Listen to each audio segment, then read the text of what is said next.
सुप्रभात दर्शकों, आज हम आपके लिए लेकर आए हैं भगवान विष्णु के 10 अवतारों में मुख्य अवतार उनका मत्स्य अवतार। सृष्टि के पालन करता भगवान विष्णु संसार की रक्षा के लिए प्रत्येक युग में अलग अलग रूपों में पृथ्वी पर अवतरित होते हैं।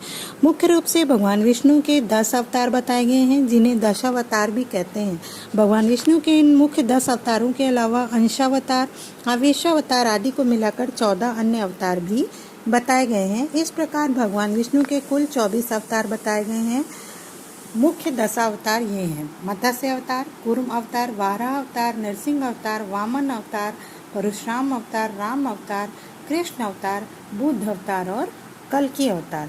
हम भगवान के पहले अवतार मत्स्य अवतार की आज चर्चा करेंगे। सतयुग के आरंभ में सत्यव्रत नाम से एक विख्यात राजर्षि हुए।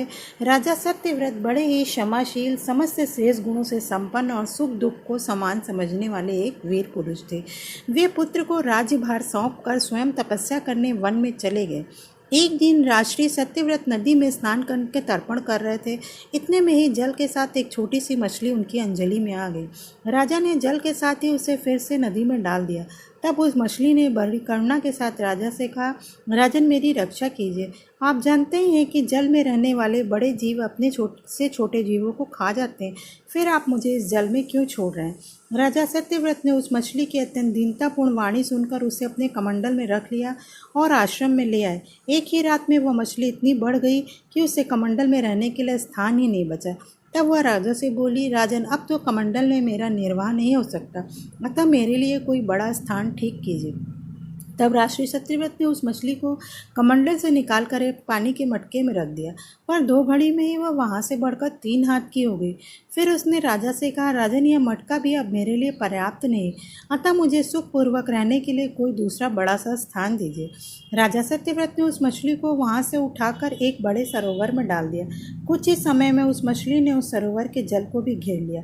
तब हार कर राजा ने उसे समुद्र में डाल दिया। समुद्र में छोड़े जाते समय उस लीला मत्स्य ने कहा, राजन, समुद्र में बहुत से विशालकाय प्राणी रहते हैं, वे मुझे निगल जाएंगे, अतः आप मुझे समुद्र में मत डालिए। मत्स्य रूपधारी भगवान की बात सुनकर राजा सत्यव्रत की बुद्धि भ्रमित हो गई। तब उन्होंने पूछा, मुझे मत्स्य रूप में मोहित करने वाले आप कौन हैं? आपने कुछ ही दिनों में अपने आकार से एक विशाल सरोवर को आच्छादित कर दिया। ऐसा पराक्रमी जीव मैंने आज तक न देखा है, न ही सुना है। निश्चय ही आप साक्षात सर्वशक्तिमान सर्वव्यापी श्री हरि हैं। हे पुरुष श्रेष्ठ, आपको नमस्कार है। कृपा करके यह बताएं कि आपने यह मत्स्य रूप किस उद्देश्य से धारण किया है? राजा के इस प्रकार पूछने पर मत्स्य भगवान बोले, शत्रु सूदोनाश से 7वें दिन तीनों लोग प्रलय समुद्र में निमग्न हो जाएंगे। उस समय प्रलय काल की जलराशि में त्रिलोकी के डूब जाने पर मेरी प्रेरणा से तुम्हारे पास एक विशाल नौका आएगी। तब तुम समस्त औषधियों, छोटे बड़े सभी प्रकार के बीजों, प्राणियों के सूक्ष्म शरीरों को लेकर सप्त ऋषियों के साथ उस बड़ी नाव पर चढ़ जाना और निश्चिंत होकर उस जल में विचरण करना। उस समय प्रकाश नहीं रहेगा, केवल ऋषियों के दिव्य तेज का ही सहारा रहेगा। जब झंझावात के प्रचंड वेग से नाव डगमगाने लगेगी, उस समय मैं इसी रूप में तुम्हारे पास आऊँगा। तब तुम वासुकी नाग के द्वारा उस नाव को मेरी सींग में बांध देना। इस प्रकार जब तक ब्रह्मा जी की रात रहेगी, तब तक मैं उस नाव को प्रलय सागर में खींचता हुआ विचरण करूंगा। उस समय तुम्हारे प्रश्न करने पर मैं उनका उत्तर दूंगा, जिससे मेरी महिमा तुम्हारे हृदय में प्रस्फुटित हो जाएगी। यह कहकर मत्स्य भगवान अंतर ध्यान हो गए। राशि सत्यव्रत भगवान के बताए हुए उस काल की प्रतीक्षा करने लगे। जब प्रलय का समय नजदीक आ गया, तब सत्यव्रत अपने आश्रम के समीप आसन बिछाकर भगवान श्रीहरि के ध्यान में निमग्न हो गए। इतने में ही राजा ने देखा, समुद्र अपनी मर्यादा भंग करके चारों ओर से पृथ्वी को डुबाता हुआ बढ़ रहा है और उसी समय काले मेघ समस्त आकाश को आच्छादित करके भयंकर वर्षा करने लगे। तब उन्होंने भगवान के आदेश का ध्यान किया और तभी कहीं से एक बड़ी सी नाव उनके सामने आकर रुक गई। फिर राजा और अपने सारे बीज और प्राणियों के सूक्ष्म शरीरों को लेकर सप्तऋषियों के साथ उस नाव पर सवार हो गया। तब सप्तऋषियों ने प्रसन्न होकर कहा, राजन, केशव का ध्यान कीजिए, वे ही हम लोगों की संकट से रक्षा करेंगे। इसके बाद राजा के ध्यान करते ही श्रीहरि मत्स्य रूप धारण करके उस प्रलय के जल में प्रकट हो गए। उनका शरीर स्वर्ण के समान दीप्यमान था, अत्यंत विशाल था, उसके एक सींग भी था। राजा ने पूर्व कथनानुसार उस नाव को वासुकी नाग के द्वारा मत्स्य भगवान के सींग में बांध दिया और स्वयं प्रसन्न होकर भगवान की स्तुति करने लगे। राजा सत्यव्रत के स्तवन करने के बाद मत्स्य रूपधारी पुरुषोत्तम भगवान ने प्रलय जल में विहार करते हुए उन्हें तत्व ज्ञान का उपदेश दिया, जो मत्स्य पुराण के नाम से प्रसिद्ध है। प्रलय काल के अंत में भगवान ने हयग्रीव नामक असुर को मारकर उससे वेद छीन लिए और उन्हें ब्रह्मा जी को दे दिया। भगवान की कृपा से राजा सत्यव्रत ज्ञान विज्ञान से संपन्न होकर इस कल्प काल में वैवस्त्य मनु बने। तो श्रोताओं, आज हमने आपको भगवान के पहले अवतार के बारे में बताया। अगले कार्यक्रम में भगवान के दूसरे अवतार कूर्म अवतार के बारे में आपको बताऊंगी। तब तक के लिए आप सब अपने घरों में रहिए, स्वस्थ रहिए, सुरक्षित रहिए। ओम नमो नारायणाय नमः। सुप्रभात दर्शकों, हमारे कार्यक्रम में आपका स्वागत है। आज मैं आपके लिए लेकर आई हूँ भगवान विष्णु का दूसरा अवतार कूर्म अवतार। जब धरती पर बढ़े पाप तब भगवान ने लिए अवतार। हिंदू धार्मिक ग्रंथों की मान्यताओं के अनुसार धरती पर बढ़ते पापों को खत्म करने के लिए भगवान खुद इस संसार में अवतार के रूप में प्रकट होते हैं। गीता में 4 अध्याय में एक श्लोक में भगवान कृष्ण ने कहा है, यदा यदा ही धर्मस्य ग्लानिर्भवति भारत अभ्युत्थानम अधर्मस्य तदात्मानं सृजाम्यहम्। इसका मतलब है कि हे भारत, जब जब धर्म की हानि होने लगती है और अधर्म बढ़ने लगता है, तब मैं स्वयं की रचना करता हूँ, अर्थात जन्म लेता हूँ। मानव की रक्षा, दुष्टों के विनाश और धर्म की पुनः स्थापना के लिए मैं अलग अलग युगों में अलग अलग रूपों में अवतरित होता हूँ। भगवान विष्णु के 10 अवतारों के क्रम में भगवान कूर्म को द्वितीय अवतार माना जाता है। भगवान विष्णु ने कछुए का अवतार लेकर समुद्र मंथन में सहायता की थी। भगवान विष्णु के इस कूर्म अवतार को कच्छप अवतार भी कहते हैं। वैशाख माह की पूर्णिमा को कूर्म जयंती मनाई जाती है। अंग्रेजी कैलेंडर के अनुसार इस बार यह जयंती 26 मई 2021 बुधवार को मनाई जाएगी। कूर्म अवतार को कछुआ या कच्छप अवतार भी कहते हैं। इस अवतार में भगवान विष्णु ने क्षीर सागर के समुद्र मंथन के समय मंदार पर्वत को अपने कवच पर संभाला था। इस प्रकार भगवान विष्णु मंदार पर्वत और वासुकी नामक सर्प की सहायता से देवों एवं असुरों ने समुद्र मंथन करके 14 रत्नों की प्राप्ति की थी। चलिए दर्शकों, अब हम आपको इसकी पौराणिक कथा बताते हैं। दुर्वासा ऋषि ने एक बार अपना अपमान होने के कारण देवराज इंद्र को श्री अर्थात लक्ष्मी से हीन हो जाने का श्राप दे दिया। भगवान विष्णु ने इंद्र को शाप मुक्ति के लिए असुरों के साथ समुद्र मंथन के लिए कहा और दैत्यों को अमृत का लालच दिया। तब देवों और असुरों ने मिलकर समुद्र मंथन किया। समुद्र मंथन के लिए उन्होंने मंदराचल पर्वत को मथानी एवं नागराज वासुकी को नेति बनाया गया, परंतु नीचे कोई आधार नहीं होने के कारण पर्वत समुद्र में डूबने लगा। यह देखकर भगवान विष्णु विशाल कूर्म अर्थात कछुए का रूप धारण करके समुद्र में मंदराचल के लिए आधार बन गए। भगवान कूर्म की विशाल पीठ पर मंदराचल तेजी से घूमने लगा और इस प्रकार समुद्र मंथन संपन्न हुआ। समुद्र मंथन करने से एक एक कर 14 रत्न निकलने लगे। कुल 14 रत्न निकले। अंत में निकला अमृत कुंभ। देवताओं और दैत्यों के बीच अमृत के बंटवारे को लेकर जब झगड़ा हो रहा था, तब देवराज इंद्र के संकेत पर उनका पुत्र जयंत जब अमृत कुंभ लेकर भागने की चेष्टा कर रहा था, तब कुछ दानवों ने उसका पीछा किया और सभी आपस में झगड़ने लगे। झगड़े को सुलझाने के लिए कच्छप अवतार के बाद श्री हरि विष्णु को मोहिनी रूप धारण करना पड़ा। सभी अनुसार मोहिनी के बहकावे में आ गए और अमृत कलश उसके हाथों में सौंप करके उसे भी बंटवारा करने की जिम्मेदारी सौंप दी। मोहिनी के पास एक दूसरा कलश भी था जिसमें पानी था। कलश बदल बदल कर वह देवों और असुरों को जल पिलाती रहती है। फिर कुछ देव भी अमृत पीने के बाद नृत्य करने लगते हैं। तभी एक असुर मोहिनी के इस छल को देख लेता है। तब वह चुपचाप वेश देवता का धारण करके देवताओं की पंक्ति में बैठ जाता है। उस असुर का छल चंद्रदेव देख लेते हैं। मोहिनी उसे अमृत पिलाने लगती है। तभी देवता कहते हैं कि मोहिनी ये तो दानव है। तभी मोहिनी बने भगवान विष्णु अपने असली रूप में प्रकट होकर अपने सुदर्शन चक्र से उस दानव की गर्दन काट देते हैं और फिर वहाँ से अदृश्य हो जाते हैं। जिसकी गर्दन काटी थी वह राहु था। तो दर्शकों, ये थी भगवान विष्णु के दूसरे अवतार कूर्म अवतार की कथा। सुप्रभात दर्शकों, हमारे कार्यक्रम में आपका स्वागत है। आज हम आपके लिए लेकर आए हैं भगवान विष्णु का तीसरा अवतार, वाराह अवतार। भगवान विष्णु ने वाराह अवतार क्यों लिया और उन्होंने कैसे हिरण्याक्ष का वध करके पृथ्वी को मुक्त किया, आज की कथा में हम आपको यही बताने वाले हैं। तो चलिए शुरू करते हैं वाराह अवतार की कथा। एक समय की बात है, ब्रह्मा जी के मानस पुत्र सनकादि ऋषिगण भगवत दर्शन की लालसा लिए हुए वैकुंठ धाम में पहुंचे। वहां पर द्वार पर उन्हें हाथ में गदा लिए दो समान आयु के देवश्रेष्ठ दिखाई दिए। वे दोनों भगवान के पार्षद जय और विजय थे। जय विजय सनकादिक का मार्ग रोककर खड़े हो गए। यह देखकर सनकादिक क्रुद्ध हो गए और उन्होंने दोनों द्वारपालों को श्राप देते हुए कहा, तुम भगवान वैकुंठनाथ के पार्षद हो, किंतु तुम्हारी बुद्धि अत्यंत मंद है। तुम अपनी भेद बुद्धि के इस दोष से वैकुंठ लोक से निकलकर पाप योनि में जाओ, जहाँ काम, क्रोध और लोभ रहते। सनकादिक के श्राप से व्याकुल होकर जय विजय उनके चरणों में लौटकर प्रार्थना करने लगे। इधर जैसे ही भगवान पद्मनाथ को विदित हुआ कि उनके पार्षदों ने सनकादिक का अनादर किया, वे तुरंत लक्ष्मी सहित वहां पहुंच गए। भगवान को स्वयं वहां देखकर सनकादिक की विचित्र दशा हो गई। वे भगवान को प्रणाम करके उनकी स्तुति करने लगे और भगवान ने उनकी प्रशंसा करते हुए कहा कि ये मेरे ही पार्षद हैं और आपने इन्हें दंड देकर उचित ही किया है।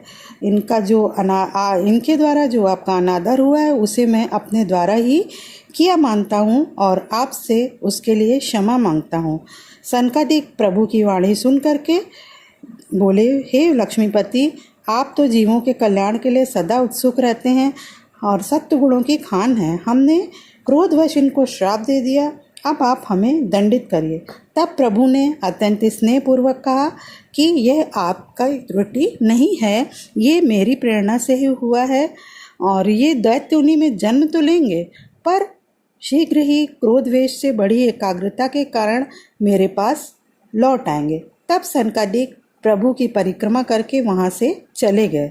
उसके बाद प्रभु ने जय विजय से कहा, तुम लोग निर्भय होकर जाओ, तुम्हारा कल्याण होगा। प्रभु की इस लीला के फलस्वरूप तपस्वी कश्यप मुनि जब सूर्यास्त के समय संध्या पूजन कर रहे थे, उसी समय दक्ष पुत्री दिति उनके पास आकर संतान प्राप्ति की कामना करने लगी। महर्षि कश्यप ने उन्हें आश्वासन देते हुए असमय की ओर संकेत किया, किंतु दिति के हट के आगे उनकी एक न चली। बाद में दिति से उन्होंने कहा कि तुमने 4 अपराध किए हैं। एक तो कामासक्त होने के कारण तुम्हारा चित्त मलिन था, दूसरे असमय था, तीसरे तुमने मेरी आज्ञा का उल्लंघन किया है और चौथे तुमने रुद्र आदि देवताओं का अनादर किया है। इस कारण तुम्हारे गर्भ से 2 अत्यंत अधम और क्रूर कर्मा पुत्र होंगे और उनके कुकर्मों और अत्याचारों से महात्मा पुरुष, शुद्ध और धरती व्याकुल हो जाएगी और इनका वध करने के लिए स्वयं नारायण को 2 अवतार ग्रहण करना पड़ेगा। दिति कश्यप मुनि की बात सुनकर बहुत चिंतित हो गई, लेकिन इस बात का उन्हें संतोष था कि उनके पितरों की मृत्यु स्वयं नारायण के हाथों ही होगी और समय आने पर दिति ने 2 जुड़वा पुत्रों को जन्म दिया। उनके धरती पर पैर रखते ही पृथ्वी, आकाश, स्वर्ग में अनेकों उपद्रव होने लगे। जन्म लेते ही वे पर्वताकार और परम पराक्रमी हो गए। प्रजापति कश्यप ने बड़े पुत्र का नाम हिरण्यकश्यप और छोटे का नाम हिरण्याक्ष रखा। दोनों भाइयों में बड़ा प्रेम था और दोनों ही अत्यंत बलशाली और पराक्रमी थे। उन्होंने देवताओं को युद्ध में पराजित करके स्वर्ग पर अधिकार कर लिया। एक बार हिरण्याक्ष ने सोचा, मृत्युलोक में रहने वाले पुरुष पृथ्वी पर रहकर यज्ञ पूजन आदि करेंगे तो इससे देवताओं का बल और तेज बढ़ जाएगा। यह सोचकर उसने पृथ्वी को ले जाकर पाताल में छिपा दिया। यह देखकर ब्रह्मा जी बहुत दुखी हुए और उन्होंने भगवान विष्णु का ध्यान किया और भगवान विष्णु को याद करते ही तुरंत ब्रह्मा जी की नासिका से अंगूठे के बराबर एक श्वेत वाराह शिशु निकला और तुरंत ही वह विशालकाय हाथी के बराबर हो गया और उसका गर्जन चारों तरफ गूंजने लगा। वाराह भगवान का अवतार हो गया। वो घुरघुराते गरजते मदमस्त हाथी के समान लीला करने लगे। सभी मुनिगण उनकी स्तुति करने लगे।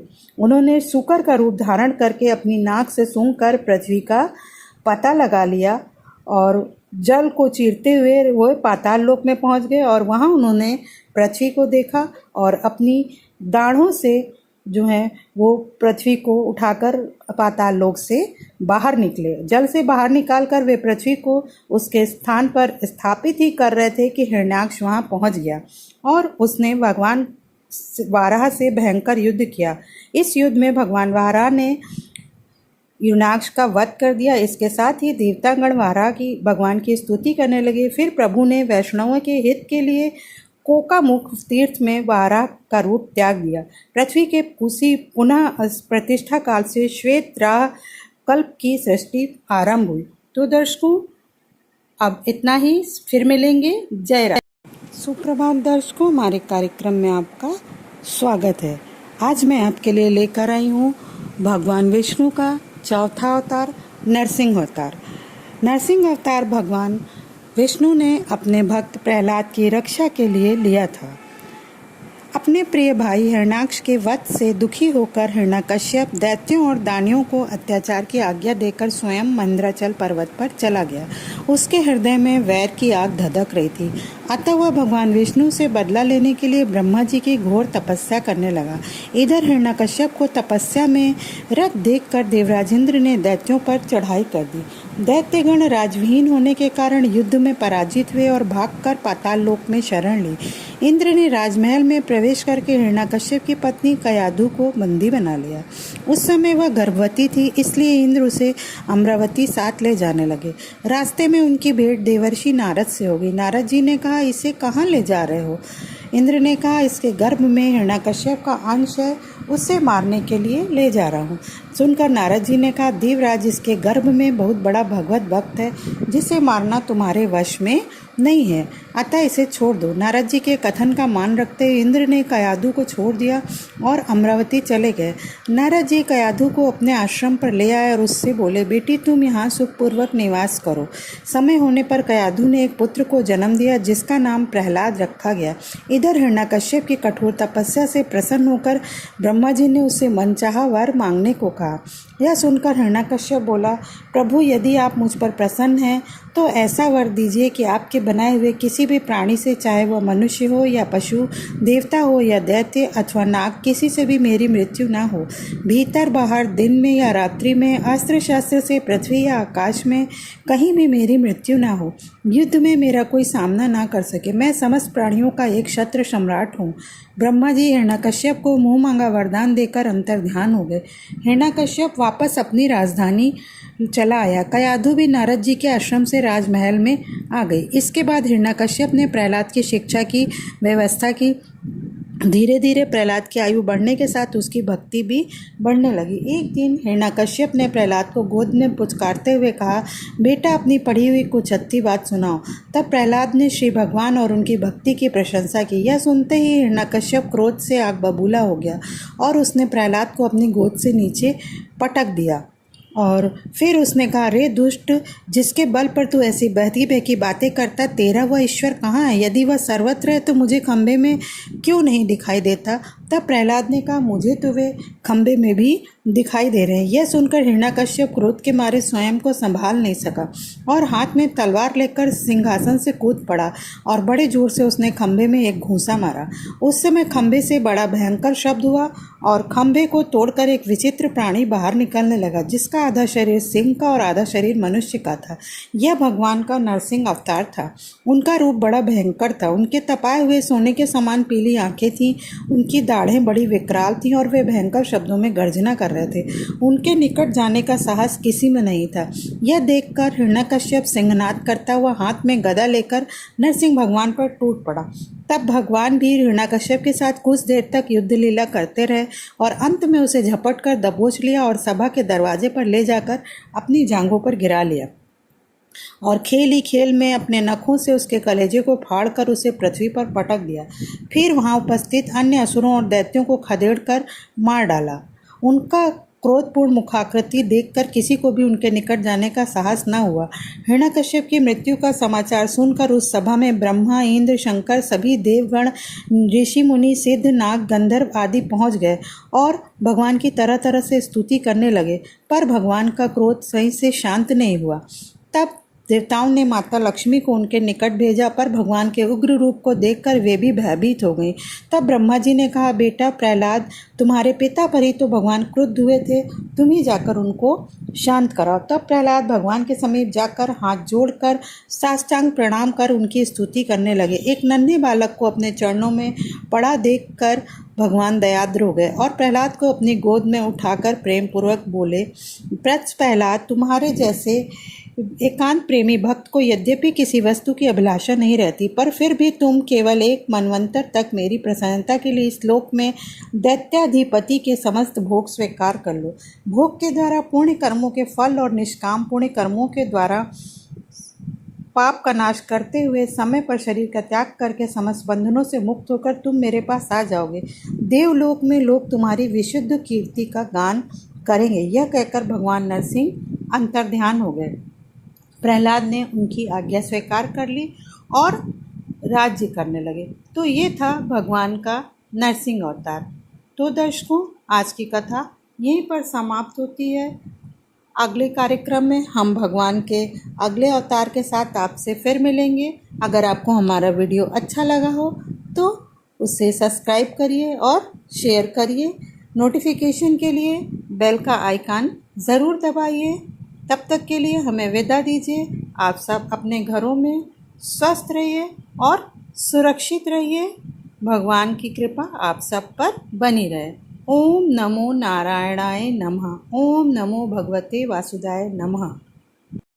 सुप्रभात दर्शकों, हमारे कार्यक्रम में आपका स्वागत है। जब लिया भगवान विष्णु ने वामन अवतार। जी हाँ दर्शकों, हम अपने आज के कार्यक्रम में आपको यही बताने वाले हैं प्रभु श्री हरि के वामन अवतार की कथा। एक समय देवताओं और दैत्यों में भयंकर युद्ध हुआ। देवता पराजित हुए और दैत्यों ने स्वर्ग पर अधिकार कर लिया। तब देवताओं की रक्षा और दैत्यों के विनाश के लिए महर्षि कश्यप और देव माता अदिति ने भगवान विष्णु की कठोर तपस्या की। उनकी तपस्या से प्रसन्न होकर भगवान विष्णु ने कश्यप और अदिति के पुत्र रूप में जन्म लेने का वचन दिया। साथ ही देवताओं पर आई हुई विपत्ति का नाश करने का भी वरदान दिया। वामन अवतार में महर्षि कश्यप तथा उनकी पत्नी अदिति उनके माता पिता हुए। जिस पर श्री हरि की कृपा करें वही महाशक्तिशाली। उन्हीं की कृपा से देवताओं ने अमृत पान किया। उन्हीं की कृपा से असुरों पर युद्ध में वे विजयी हुए। पराजित असुर मृत एवं आहतों को लेकर अस्ताचल चले गए। असुरेश बलि इंद्र के वज्र से मृत हो चुके थे। आचार्य शुक्र ने अपनी संजीवनी विद्या से बलि तथा दूसरे असुरों को भी जीवित एवं स्वस्थ कर दिया। राजा बलि ने आचार्य की कृपा से जीवन प्राप्त किया था। वे आचार्य की सेवा में लग गए। शुक्राचार्य प्रसन्न हुए। उन्होंने यज्ञ कराया। अग्नि से दिव्य रथ, अक्षय त्रोण, अभेद्य कवच प्रकट हुए। आसुरी सेना अमरावती पर चढ़ दौड़ी। इंद्र ने देखते ही समझ लिया कि इस बार देवता इस सेना का सामना नहीं कर सकेंगे। बलि ब्रह्म तेज से पोषित थे। देवगुरु के आदेश से देवता स्वर्ग छोड़कर भाग गए। अमरधाम असुर राजधानी बना। शुक्राचार्य ने बलि का इंद्रत्व स्थिर करने के लिए अश्वमेध यज्ञ कराना प्रारंभ किया। 100 अश्वमेध यज्ञ करके बलि नियम संबंध इंद्र बन जाएंगे। कोई भी व्यक्ति अगर विधिवत 100 अश्वमेध यज्ञ कर लेता है तो उसको इंद्र बना दिया जाता है। जैसा कि देव माता अदिति को वरदान दिया था प्रभु ने, तो असुरों के विनाश के लिए भगवान उन्हीं के गर्भ से प्रकट हुए।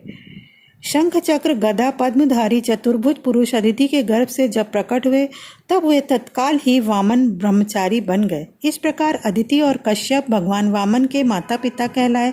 महर्षि कश्यप ने ऋषियों के साथ उनका उपनयन संस्कार संपन्न किया।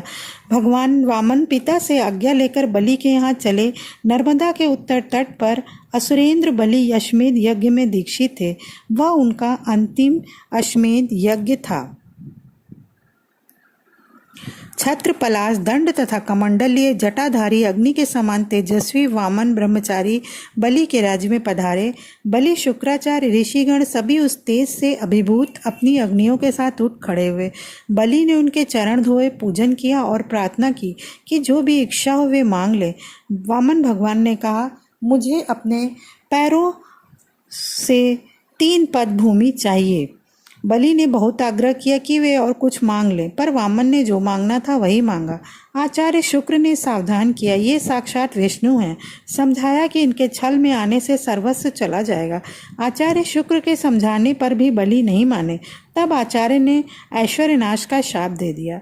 बलि ने भूमि दान का संकल्प किया और वामन भगवान ने अपना विराट रूप धारण किया। एक पद में पृथ्वी, एक में स्वर्ग आदि लोक तथा शरीर से समस्त नभ व्याप्त कर लिया उन्होंने। उनका वाम पद ब्रह्मलोक से ऊपर तक चला गया। उनके अंगुष्ठ नख से ब्रह्मांड का आवरण तक टूट गया। ब्रह्मदेव वहां से ब्रह्मांड में प्रविष्ट हुए। ब्रह्मा जी ने भगवान का चरण धोया और चरणोदक के साथ उस ब्रह्म द्रव को अपने कमंडल में ले लिया। वही ब्रह्म द्रव गंगा जी बनी। वामन भगवान ने कहा कि तीसरा पद रखने को स्थान कहाँ है। भगवान ने बलि को नरक का भय दिखाया, क्योंकि संकल्प करके दान न करने पर नरक में जाना पड़ता है। तब राजा बलि ने कहा कि इसे मेरे मस्तक पर रख लें। बलि ने मस्तक झुकाया। प्रभु ने वहां चरण रखा। ब्राह्मण रूप में भगवान को सब कुछ दान करने के कारण भगवान ने कहा, तुम अगले मनवंतर में इंद्र बनोगे, तब तक सुतल में निवास करो। मैं नित्य तुम्हारे द्वार पर गदा पाणी उपस्थित रहूंगा। बलि सब असुरों को लेकर सर्वाधिक ऐश्वर्य संपन्न सुतल लोक में पधारे। फिर शुक्राचार्य ने भगवान के आदेश से यज्ञ पूरा किया। तब ब्रह्मा जी ने भगवान वामन को उपेंद्र पद प्रदान किया। इसीलिए भगवान वामन को उपेंद्र नाम से भी जाना जाता है। इसके बाद इंद्र को स्वर्ग का अधिपति और देवताओं को यज्ञ का भागी बना करके सबके देखते हुए भगवान विष्णु अंतर ध्यान हो गए। तो दर्शकों, ये थी भगवान विष्णु के वामन अवतार की कथा। अगले कार्यक्रम में हम भगवान के 6वें अवतार के साथ फिर उपस्थित होंगे।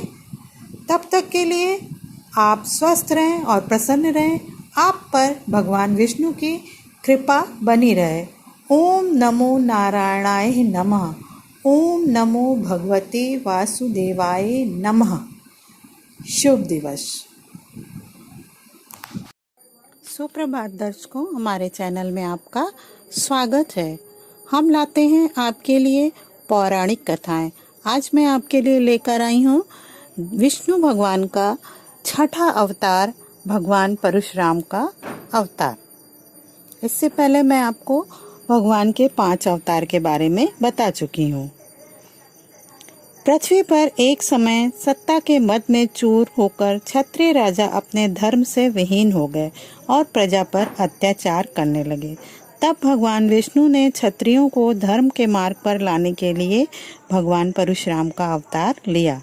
त्रेता युग एवं द्वापर युग के संधि काल में वैशाख शुक्ल तृतीया, अक्षय तृतीया के शुभ दिन महर्षि जमदग्नि और भगवती रेणुका के माध्यम से भगवान विष्णु का भार्गव रूप परशुराम के रूप में पृथ्वी पर अवतार हुआ।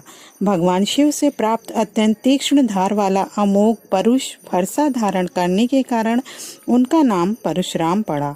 महर्षि जमदग्नि एवं भगवती रेणुका को 5 पुत्र हुए, रुमध्वान, सुषेण, वसु, विश्वावसु तथा परशुराम।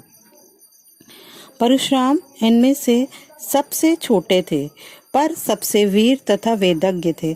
5 वर्ष की अवस्था में उनका विधि पूर्वक यज्ञोपवीत संस्कार हुआ। उन्होंने महर्षि कश्यप से शस्त्र तथा शास्त्रों की शिक्षा ग्रहण की। कुशाग्र बुद्धि संपन्न तथा उत्साही परशुराम अल्प समय में ही चारों वेद तथा धनुर्विद्या में निपुण हो गए। इसके बाद उन्होंने गंधमादन पर्वत पर जाकर भगवान शंकर की कठोर तपस्या की। भगवान शंकर को प्रसन्न करके परशुराम जी ने उनसे उच्च कोटि की धनुर्विद्या और विभिन्न प्रकार के अस्त्र शस्त्र प्राप्त किए। एक बार उनके पिता महर्षि जमदग्नि ने माता रेणुका पर क्रोधित होकर अपने पुत्रों से उनका वध करने को कहा, किंतु मात्र स्नेहवश किसी में यह साहस नहीं हुआ।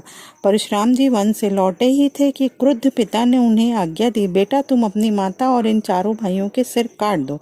अपने पिता के तपोबल से परिचित परशुराम जी ने तुरंत परशु उठाया और माता सहित अपने चारों भाइयों का मस्तक काटकर अलग कर दिया।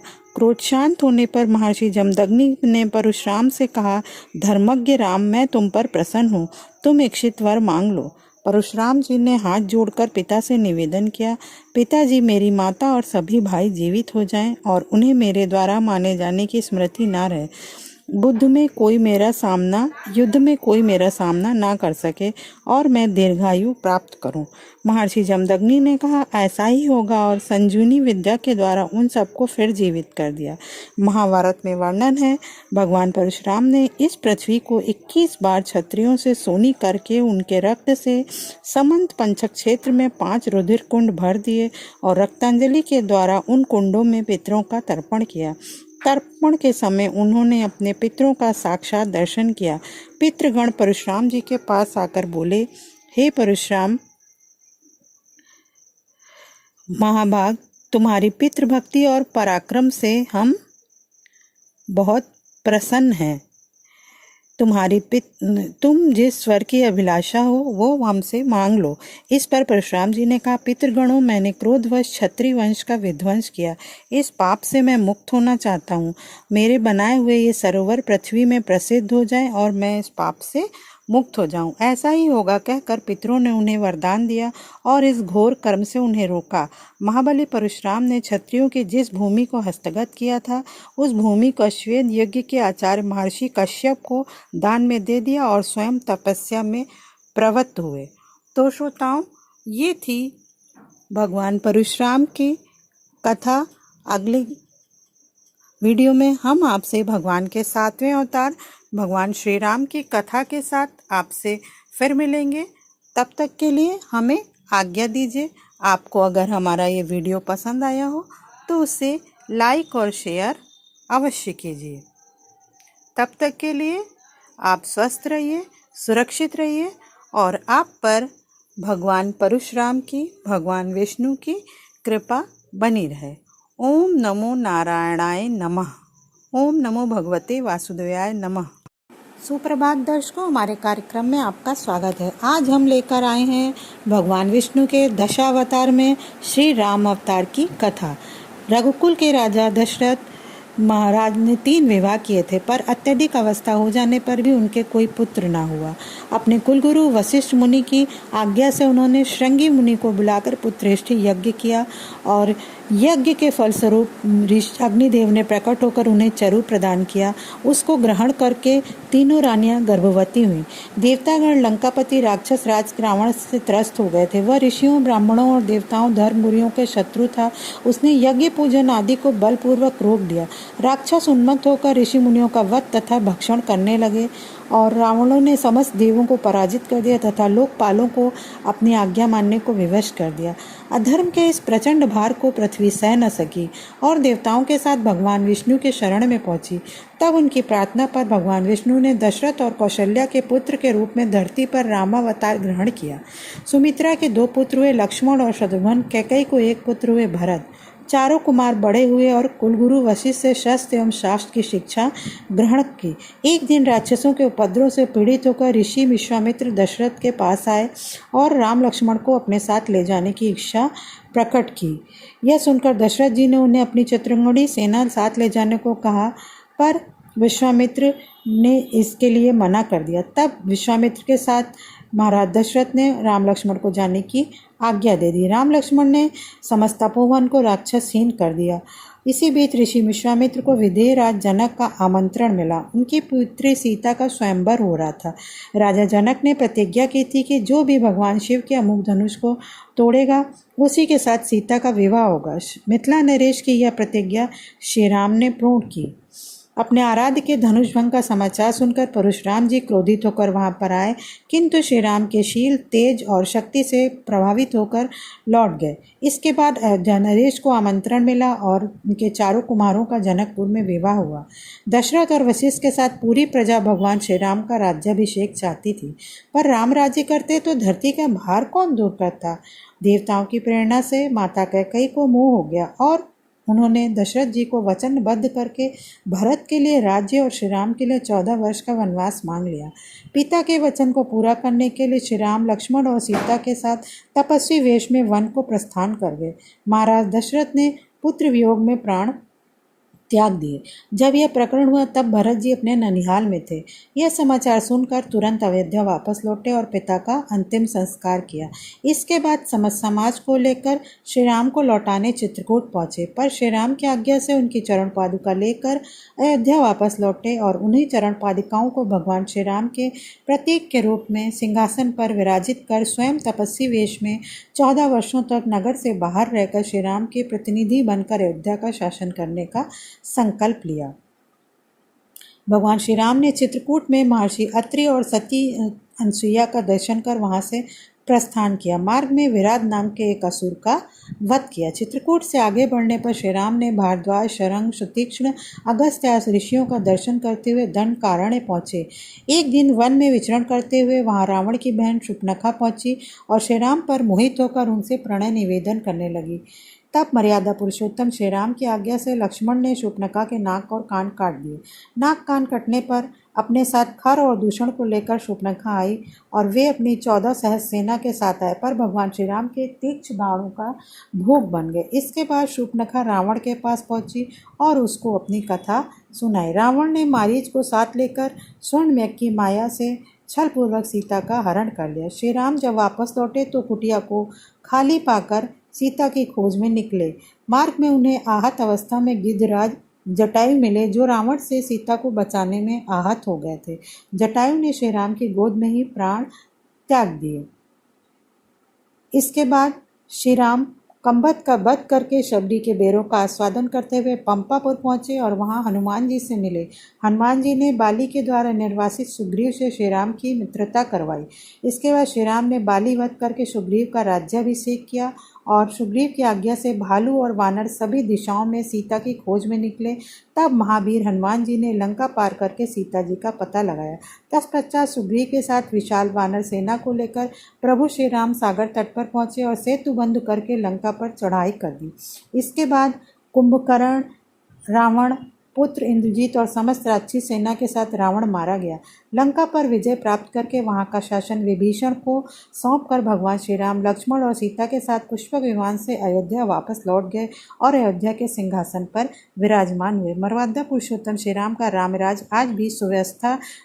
सुप्रभात दर्शकों, आज मैं आपके लिए लेकर आई हूँ भगवान विष्णु का 8वां अवतार श्री कृष्ण अवतार। गीता के 14 अध्याय में भगवान श्री कृष्ण ने कहा है, यदा यदा हि धर्मस्य ग्लानिर्भवति भारत अभ्युत्थानम अधर्मस्य तदात्मानं सृजाम्यहम्। अर्थात हे भारत, जब जब धर्म की हानि होने लगती है, अधर्म बढ़ने लगता है, तब तब मैं स्वयं की रचना करता हूँ, अर्थात जन्म लेता हूँ। मानव की रक्षा, दुष्टों के विनाश और धर्म की पुनः स्थापना के लिए मैं अलग अलग युगों कालों में अवतरित होता हूँ। ऐसे ही श्री कृष्ण अवतार की कथा अब मैं आपको सुनाने जा रही हूँ। श्री कृष्ण के रूप में भगवान विष्णु ने माता देवकी के गर्भ से जन्म लिया। जब कंस अपनी बहन देवकी को विवाह के बाद प्रसन्नतापूर्वक ससुराल पहुंचाने जा रहा था, तभी आकाशवाणी हुई कि हे कंस, जिसको तू इतने उत्साह के साथ पहुंचाने जा रहा है, उसी का 8वां पुत्र तुझे मारेगा। आकाशवाणी सुनकर कंस चौंक गया और वो अपनी बहन का ही वध करने के लिए तैयार हो गया। लेकिन वासुदेव ने भविष्य में जन्म लेने वाले सभी शिशुओं को उसे सौंपने का वचन दिया। इस पर भी कंस ने देवकी और उसके पति वसुदेव को कारागार में बंद कर दिया और विरोध करने पर अपने पिता उग्रसेन को बंदी बनाकर स्वयं मथुरा के सिंहासन पर विराजमान हो गया।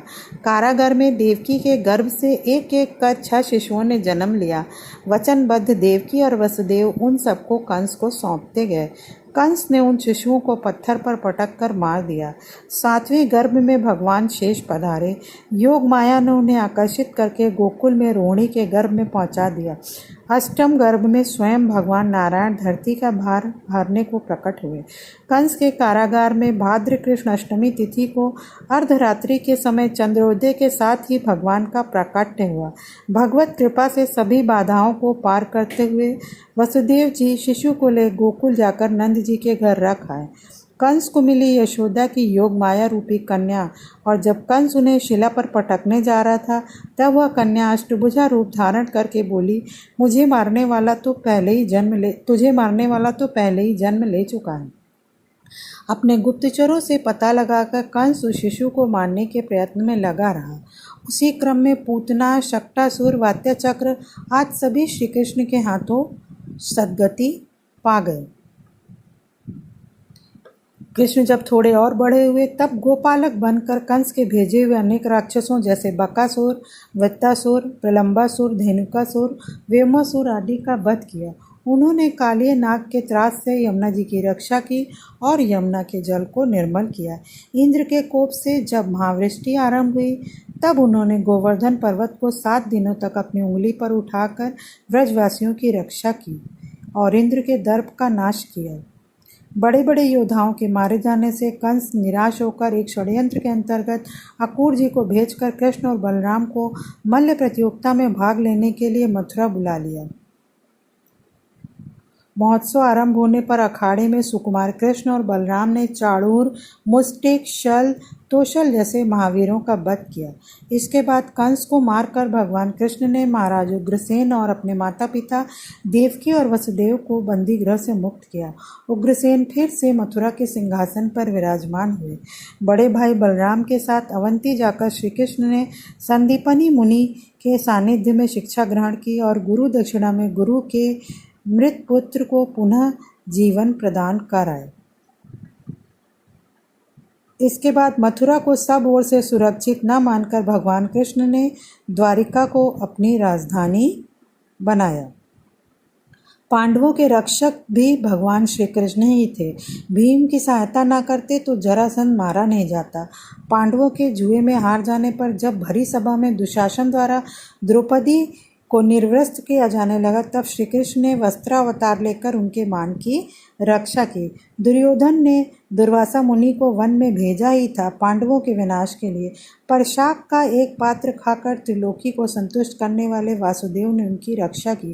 कुरुक्षेत्र का युद्ध आरंभ होने पर श्री कृष्ण अर्जुन के सारथी बने और संग्राम में भूमि में ही अर्जुन को गीता का दिव्य ज्ञान दिया। भगवान श्री कृष्ण और युद्ध का अंत होने पर युधिष्ठिर को सिंहासन प्रदान किया। भगवान श्री कृष्ण ने पांडवों के एकमात्र वंशधर परीक्षित की माता के गर्भ में अश्वत्थामा के ब्रह्मास्त्र से रक्षा की। व्याध ने पाताल में बाण मारा तो उसे सशरीर स्वर्ग भेजने का पुरस्कार दिया। श्री कृष्ण पूर्ण रूप पुरुष लीलावतार कहे गए हैं। भगवान व्यास ने श्रीमद् भागवत में उनकी दिव्य लीलाओं का वर्णन किया है। भगवत सत्ता के 6 गुण ऐश्वर्य, धर्म। सुप्रभात दर्शकों, हम लेकर आए हैं आपके लिए दशावतार भगवान विष्णु का 9वां अवतार। हिंदू धर्म में भगवान विष्णु के 10 अवतारों का उल्लेख मिलता है। भगवान बुद्ध 9वें अवतार हैं, लेकिन गौतम बुद्ध और भगवान बुद्ध एक ही नहीं हैं। गौतम बुद्ध शुद्धोधन व माया के पुत्र थे, जबकि शाक्य सिंह यानी भगवान गौतम बुद्ध बहुत ही ज्ञानी व्यक्ति थे। कठिन तपस्या के बाद जब उन्हें तत्वानुभूति हुई तो वे बुद्ध कहलाए। यही भगवान बुद्ध विष्णु के अवतार हैं। इस बात की प्रामाणिकता ऐतिहासिक ग्रंथों में मिलती है। 1807 में रामपुर से प्रकाशित अमरकोश में एस.डी. कोलबुक ने इसे प्रमाणित किया है। ललित विस्तार ग्रंथ के 21वें अध्याय के 178 पृष्ठ पर बताया गया है कि यह मात्र संयोग ही है कि गौतम बुद्ध शाक्य सिंह ने उसी स्थान पर तपस्या की थी जिस स्थान पर भगवान गौतम बुद्ध ने लीला की थी। सामान्य तौर पर बौद्ध धर्म के प्रवर्तक गौतम बुद्ध को ही भगवान विष्णु का अवतार माना जाता है, पर पुराणों में वर्णित भगवान बुद्ध देव का जन्म गया के समीप कीकट देश में हुआ था। उनके पुण्यात्मा पिता का नाम अजन बताया गया है। तो हम उन्हीं की कथा आपको बताते हैं। एक समय संसार में दैत्यों की शक्ति बहुत बढ़ गई थी। दैत्यों के समक्ष देवताओं का तेज क्षीण पड़ गया। तब दैत्यों ने स्वर्ग पर अधिकार कर लिया और देवताओं के वैभव का उपयोग करने लगे। पर उन्हें हमेशा इस बात की चिंता बनी रहती कि पता नहीं कब फिर से वे देवता शक्तिशाली हो जाएं और स्वर्ग पर अधिकार कर लें। स्थिर राज्य का रहस्य जानने के लिए दैत्यों ने देवराज इंद्र का पता लगाया और उनसे पूछा, हमारा साम्राज्य स्थिर रहे इसका क्या उपाय है। तब देवराज इंद्र ने शुद्ध भाव से उत्तर दिया, स्थिर शासन के लिए यज्ञ एवं धर्म आवश्यक है। दैत्यों ने धर्म का आश्रय लिया और यज्ञों का अनुष्ठान आरंभ किया, जिसके फलस्वरूप उनकी शक्ति दिन प्रतिदिन बढ़ने लगी। संसार में आसुरी शक्ति का प्रसार होने लगा।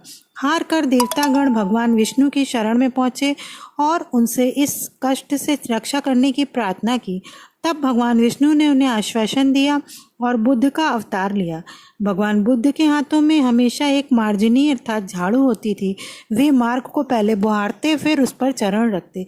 इस प्रकार गौतम बुद्ध दैत्यों के पास पहुंचे और उन्हें उपदेश दिया, यज्ञ करना पाप है। यज्ञ से जीवों की हिंसा होती है। यज्ञ की प्रज्वलित अग्नि में कितने ही सारे जीव भस्म हो जाते हैं। देखो, मैं भी जीव हिंसा से बचने के लिए कितना प्रयत्नशील रहता हूँ। पहले झाड़ू लगाता हूँ, फिर पैर रखता हूँ। भगवान बुद्ध देव के उपदेश से दैत्यगण अत्यधिक प्रभावित हुए। उन्होंने यज्ञ एवं वैदिक आचरण का परित्याग कर दिया। फलस्वरूप कुछ ही समय में उनकी शक्ति क्षीण हो गई। देवतागण इसी समय की प्रतीक्षा में थे। उन्होंने दैत्यों पर आक्रमण कर उन्हें पराजित कर दिया और देवताओं का स्वर्ग पर फिर से अधिकार हो गया। तो श्रोताओं, ये थी भगवान विष्णु के 9वें अवतार भगवान बुद्ध की कथा। अगले अवतार 10वें अवतार भगवान के कल्कि अवतार के साथ हम फिर मिलेंगे। तब तक के लिए शुभ दिवस। सुप्रभात दर्शकों, हमारे कार्यक्रम में आपका स्वागत है। हम लाते हैं पौराणिक कथाओं से नई नई जानकारियाँ। आज हम लेकर के आए हैं दशावतार में भगवान विष्णु के अंतिम अवतार अर्थात 10वें अवतार कल्कि भगवान की कथा। तो चलिए जानते हैं कल्कि भगवान की कथा। सनातन धर्म में आदि पंचदेवों के साथ ही त्रिदेवों का वर्णन है। वहीं त्रिदेवों में ब्रह्मा, विष्णु व शिव शामिल हैं, जिनके कार्य आपस में बटे होने का भी जिक्र मिलता है। इधर ब्रह्मा जहाँ सृष्टि का निर्माण करते हैं, वहीं भगवान विष्णु को संसार का पालक और भगवान शिव संहार के देवता माने गए हैं। हिंदू धर्म ग्रंथों के अनुसार जब जब धरती पर पाप बढ़ा है, तब तब भगवान विष्णु किसी न किसी रूप में धरतियों पर पापियों का विनाश करने के लिए प्रकट हुए हैं। वामन अवतार, नरसिंह अवतार, मत्स्य अवतार, रामावतार, कृष्ण अवतार, ये सभी इस बात के प्रमाण हैं। शास्त्रों में विष्णु जी के 10 अवतारों का उल्लेख मिलता है। इनमें से अब तक 9 अवतार वे ले चुके हैं, लेकिन कलयुग में भगवान का अंतिम अवतार होना अभी बाकी है। ऐसा माना जाता है कि जब कलयुग अपनी चरम सीमा पर पहुंच जाएगा, तब विष्णु जी कल्कि अवतार लेकर कलयुग का अंत करेंगे। उसके बाद फिर धर्म की स्थापना करेंगे। कल्कि अवतार आज भी लोगों के लिए एक रहस्य है। ऐसे में हर कोई जानना चाहता है कि भगवान विष्णु अपने कल्कि अवतार कब लेंगे, कहाँ लेंगे, उनका रूप कैसा होगा, उनका वहाँ पर वास क्या होगा। ऐसे तमाम सवालों के जवाब श्रीमद् भगवद गीता में मौजूद हैं। भागवत गीता में भगवान श्री कृष्ण ने कहा है कि जब जब धर्म की हानि होती है, अधर्म और पाप का बोलबाला होता है, तब तब धर्म की स्थापना के लिए मैं अवतरित होता हूँ। वहीं श्रीमद् भागवत पुराण के 12वें स्कंद में लिखा है कि भगवान का कल्कि अवतार कलयुग के अंत और सतयुग के संधि काल में होगा। शास्त्रों की माने तो प्रभु श्री राम और श्री कृष्ण का अवतार भी अपने अपने युगों के अंत में हुआ था। इसलिए जब कलयुग का अंत निकट आएगा, तब भगवान कल्कि जन्म लेंगे। वहीं अग्नि पुराण के 16वें अध्याय में कल्कि अवतार का चित्रण तीर कमान धारण किए हुए एक घुड़सवार के रूप में किया है और वे भविष्य में होंगे। कल्कि पुराण के अनुसार वह हाथ में चमचमाती हुई तलवार लिए सफेद घोड़े पर सवार होकर विजय के लिए निकलेंगे। सनातन धर्म के धर्म ग्रंथों में कल्कि अवतार से संबंधित एक श्लोक का उल्लेख किया गया, जो यह दर्शाता है कि कलयुग में भगवान कल्कि का अवतार कब और कहाँ होगा और उनके पिता कौन होंगे।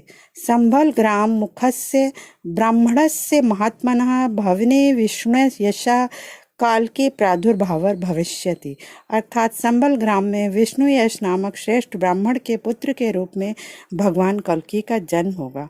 ये देवदत्त नाम के घोड़े पर सवार होकर अपनी तलवार से दुष्टों का संहार करेंगे। तभी सतयुग प्रारंभ होगा। भगवान विष्णु का कल्कि अवतार निष्कलंक अवतार के नाम से भी जाना जाएगा। इस अवतार में उनकी माता का नाम सुमति होगा और इसके अलावा उनके 3 बड़े भाई भी होंगे जो सुमंत, कवि और प्राज्ञ के नाम से जाने जाएंगे। याज्ञवल्क्य जी उनके पुरोहित और भगवान परशुराम उनके गुरु होंगे। भगवान श्री कल्कि की 2 पत्नियां होंगी, लक्ष्मी रूपी पद्मा और वैष्णवी रूपी रमा। उनके पुत्र होंगे जय, विजय, मेघमाल और बलाहक। पुराणों में बताया गया है कि कलयुग के अंत में अधर्मियों का अंत करके भगवान फिर से धर्म की स्थापना करेंगे। तभी उनका अवतार धारण होगा। अभी कलयुग में कुछ समय ही बीता है, इसलिए माना जाता है कि अभी इस अवतार को होने में काफ़ी समय है। पौराणिक मान्यता के अनुसार कलयुग 4,32,000 वर्ष का समय है, जिसका अभी प्रथम चरण ही चल रहा है। कलयुग का प्रारंभ 3102 ईसा पूर्व हुआ था, जब 5 ग्रह मंगल, बुध, शुक्र, बृहस्पति और शनि मेष राशि पर 0 डिग्री पर हो गए थे। इसका मतलब 3102 प्लस 2017 बराबर 5119 वर्ष कलयुग के बीत चुके हैं और अब 4,26,881 वर्ष बाकी हैं और अभी से ही कल्कि की पूजा, आरती और प्रार्थना शुरू हो गई। वहीं जानकारों का कहना है कि ये अभी से नहीं, करीब 350 सालों से उनकी पूजा जारी है। कल्कि पुराण के अनुसार कलयुग में भगवान विष्णु कल्कि रूप में अवतार लेंगे और कल्कि अवतार कलयुग व सतयुग के संधि काल में होगा। उनका यह अवतार 64 कलाओं से युक्त होगा। शास्त्रों के अनुसार श्रावण मास के शुक्ल पक्ष की षष्ठी तिथि को भगवान विष्णु का कल्कि अवतार होगा। यही कारण है कि इस तिथि को लोग कल्कि जयंती के रूप में मनाते हैं। सुप्रभात दर्शकों, हमारे कार्यक्रम में आपका स्वागत है। आज जानिए भगवान विष्णु के दशावतारों से जुड़े कुछ अनूठे वैज्ञानिक तथ्य। जी हाँ दर्शकों, आज हम आपके लिए लेकर आए हैं भगवान विष्णु के दशावतारों का विज्ञान से संबंध। हर अवतार है विकास के एक युग का प्रतीक। सनातन धर्म की मान्यताएं और विज्ञान के तर्क कहीं न कहीं किसी न किसी मोड़ पर आकर एक दूसरे के पूरक ही साबित होते हैं। इसका एक योग्य उदाहरण है भगवान विष्णु के 10 अवतार। श्रीहरि के इन अवतारों का संबंध विज्ञान से भी है। जी हाँ दर्शकों, भगवान के ये 10 अवतार मानव सभ्यता के विकास के क्रम को दर्शाते हैं। आइए आपको बताते हैं इस बारे में विस्तार से और जानते हैं कैसे ये एक दूसरे से जुड़े हुए हैं। भगवान विष्णु का सबसे पहला अवतार है मत्स्य अवतार। उनका सबसे पहला अवतार मछली के रूप में हुआ था। मछली मानव जीवन की उत्पत्ति को दर्शाती है। ऐसा इसलिए कि पृथ्वी पर जीवन का प्रारंभ जल में ही हुआ था। भगवान विष्णु का दूसरा अवतार है कूर्म अवतार। श्री हरि का दूसरा अवतार कछुए को माना गया है। मानव विकास के क्रम में कछुआ समुद्र से जमीन की ओर बढ़ रहे जीवन को दर्शाता है, तो इस प्रकार मनुष्य के विकास के क्रम में कछुए का स्थान दूसरा है। भगवान विष्णु का तीसरा अवतार है वाराह अवतार। भगवान विष्णु के तीसरे रूप में वाराह देवता अवतरित हुए, जो कि जंगली सूअर समेत अन्य जंगली जीवों को दर्शाते हैं। यानी मानव विकास के क्रम में जीवन पृथ्वी पर आने के बाद जंगल की तरफ बढ़कर जंगली जानवरों के रूप में विकसित हुआ। भगवान का चौथा अवतार है नरसिंह अवतार।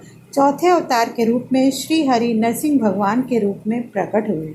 यानी जंगली जीवों में जब थोड़ी सी बुद्धिमानी आ गई तो वह आधे जानवर और आधे मनुष्य के रूप में प्रकट हुए। यानी विकास के क्रम में नरसिंह भगवान के साथ विकास के क्रम ने नरसिंह भगवान के साथ मनुष्य के रूप में प्रवेश किया। पांचवा अवतार है वामन अवतार। भगवान विष्णु के पांचवें अवतार के रूप में वामन देवता प्रकट हुए। यानी नरसिंह के माध्यम से मानवीय रूप में आने वाले जीव ने अब बौने मनुष्य के रूप में जन्म लिया। मनुष्य दो प्रकार के होते थे, होमो इरेक्टस नर वानर और होमो सेपियंस मानव। और होमो सेपियंस ने विकास की लड़ाई जीत ली।